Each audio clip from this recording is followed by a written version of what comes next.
हमारा धर्म हमारी शक्ति है। धर्म शक्ति चैनल पर आप सभी का स्वागत है। राधे राधे दोस्तों, राधा रानी के प्राकट्य को लेकर पुराणों में अलग अलग कथाएं वर्णित हैं।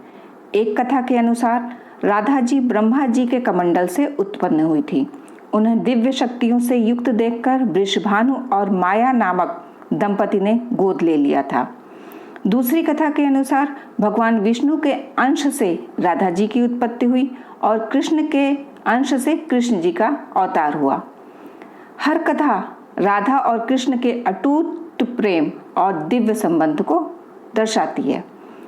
राधा श्री कृष्ण के साथ गोलोक में निवास करते थे। एक बार देवी राधा गोलोक में नहीं थी।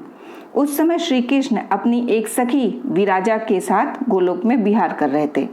राधा जी यह सुनकर बहुत क्रोधित हो गई और तुरंत श्री कृष्ण के पास जा पहुंची और उन्हें भला बुरा कहने लगी। यह देखकर कान्हा के मित्र श्री सुदामा जी को बुरा लगा और उन्होंने राधा को पृथ्वी पर जन्म लेने का श्राप दे दिया। राधा रानी को इस तरह से क्रोधित देखकर विराजा वहां से नदी रूप में चली गई। इस श्राप के बाद राधा रानी को सुदामा को राक्षस कुल में जन्म लेने का श्राप दिया। देवी राधा के श्राप के कारण श्री सुदामा ने शंखचूर्ण राक्षस के नाम से जन्म लिया। वही राक्षस जो भगवान विष्णु का अनन्य भक्त हुआ और देवी राधा ने वृषभानु जी की पुत्री के रूप में पृथ्वी पर जन्म लिया। लेकिन राधा वृषभानु जी की पत्नी देवी कीर्ति के गर्भ से नहीं जन्मी थी।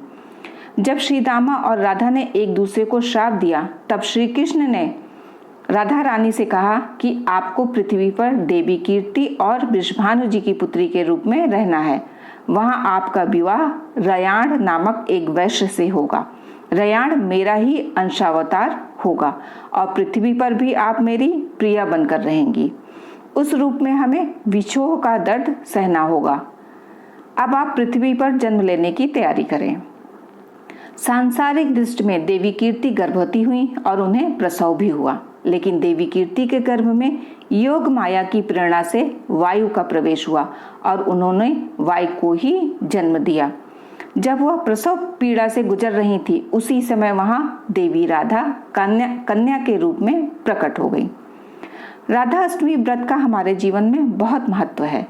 कृष्ण प्रिया राधा रानी के प्राकट्य दिवस पर व्रत रखने से भगवान श्री कृष्ण भी प्रसन्न होते हैं और मनवांछित फल भी प्रदान करते हैं। राधा नाम संसार के सभी दुखों को हरने वाला है। मान्यता के अनुसार इस व्रत को यानी कि राधा अष्टमी व्रत को करने से धन की कभी कमी नहीं होती है और घर में हमेशा बरकत बनी रहती है। राधा रानी का अनन्य भक्त होने पर मोक्ष की प्राप्त होती है। राधा रानी की कृपा आप और आपके परिवार पर हमेशा बनी रहे। राधे राधे दोस्तों।